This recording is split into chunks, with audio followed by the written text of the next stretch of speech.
Greetings, us hairy game lords. This evening, I've been playing this Yield from BFF Games. What did we think? Find out. Woo.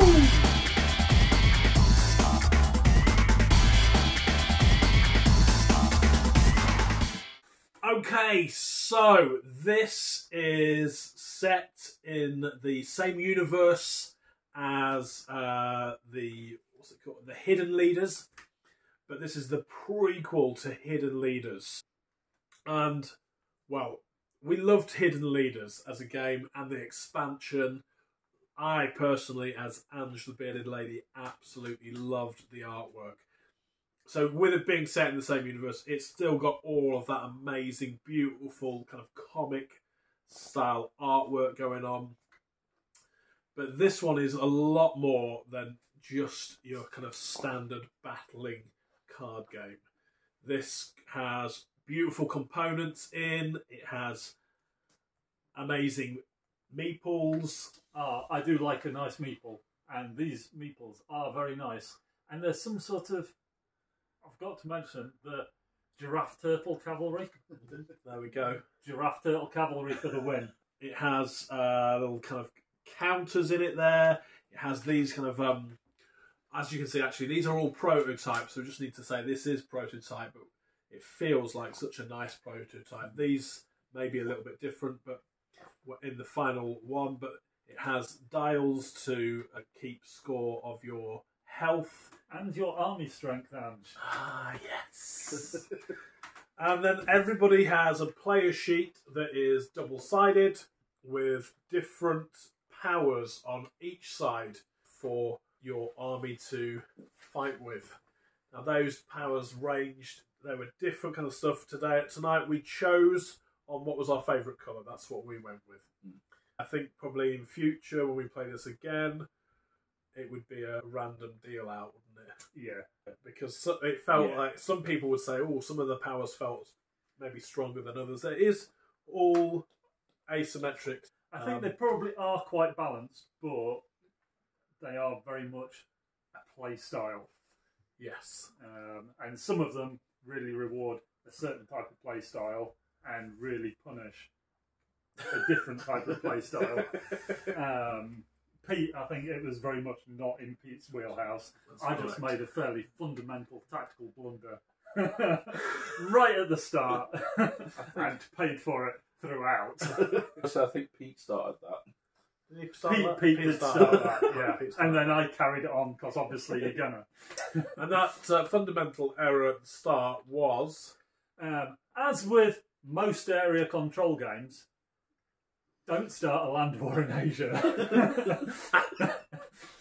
Certainly not first turn of the first round of the first turn. Yeah. And burn all of your cards, then waste a turn picking up more cards that you then immediately burn by just fighting Pete, who has chosen not to be here for crying the bitter salty tears of defeat.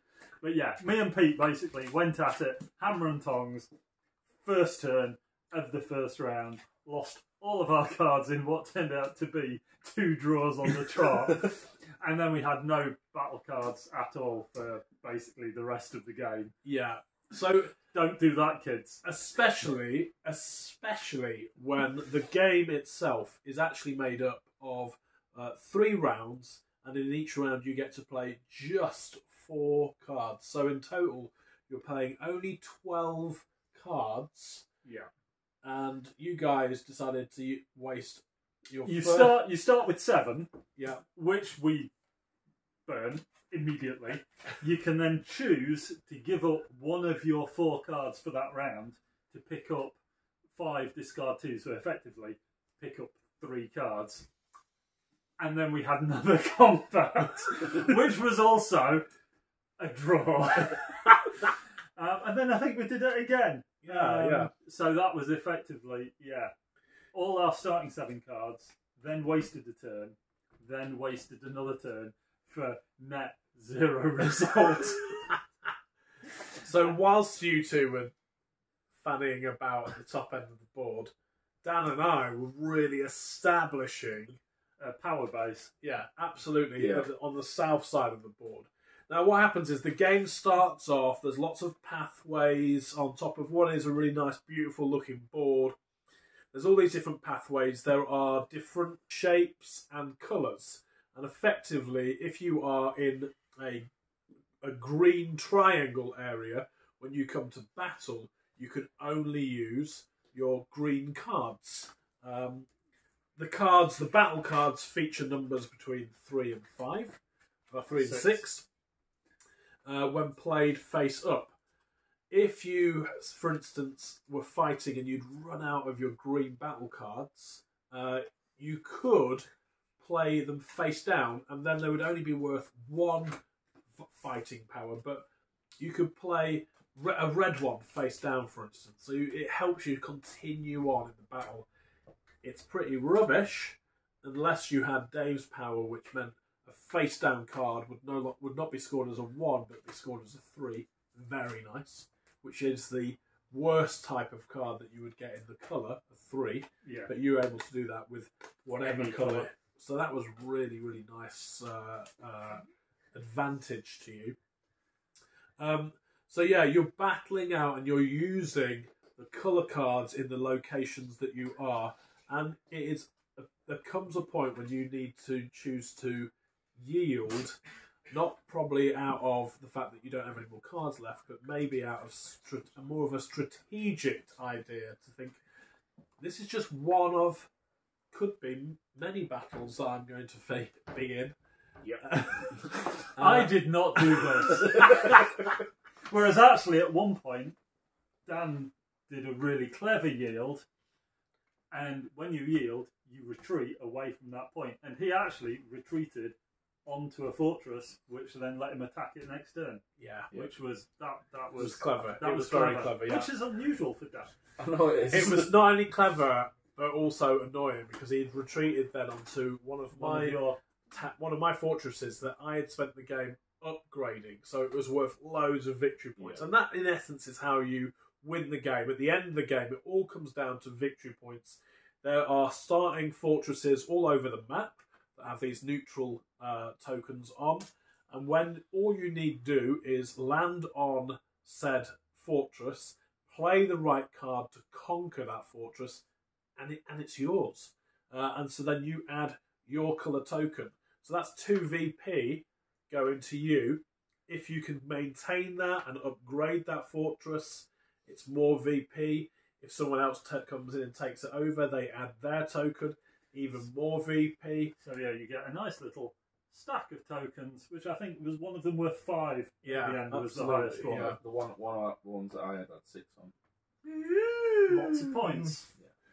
Dan had an amazing ability. What was your ability, Dan? Mine was, I had the upgrade, so place a power token on locations with armies, which basically meant I could just spread them out. Yeah, so you could create fortresses where there wasn't nothing. out of nothing, Yeah. couldn't you? Which you did extremely well Yeah. and won the game with. Yeah. But it was still close. It was still a very close Yeah, it match. And I think, what was it? The score was 16. 16, you had 4. I had 13. Oh, 14. I think I had 13, and then Pete had 12. It was really close. What did you have, Dave? I had less. And what was the number? I can't remember. I could count the number of victory points on one hand. Ah, right.